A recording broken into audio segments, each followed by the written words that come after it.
ମୋତେ କିଛି ଲୋକ କୁହନ୍ତି ତୁମେ ସେ ଗୋଟେ ଜାଗାରେ ଭିଡ଼ିଓ କରୁଛ, ବୁଲିକି କରୁନ ଭିଡ଼ିଓ।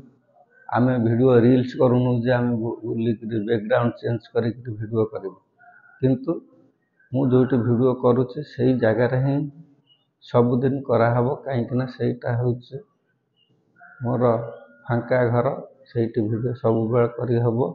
ବା ସେଇଟା ମୋର କଲର୍ ଦିଆ ହେଇନି ଘର, ସେ କଲର୍ ଦିଆହେଲେ ତାର ଛାଇଁ ବ୍ୟାକ୍ଗ୍ରାଉଣ୍ଡ ବାହାରି ପଡ଼ିବ। ତେଣୁ ମୁଁ ସେଇ ଜାଗାରେ ହିଁ କରୁଛି। ଏଇ ଭିଡ଼ିଓକୁ ଦେଖୁଥିବ, ଫେର୍ ବି ସେଇ କଲର୍ ଦିଆ ଘରେ ବି ବ୍ୟାକ୍ଗ୍ରାଉଣ୍ଡ ଆସିଗଲେ ବି ତୁମକୁ ସେଇ ଭିଡ଼ିଓ ଗୁଡ଼ାକ ବି ଭଲ ଲାଗିବ।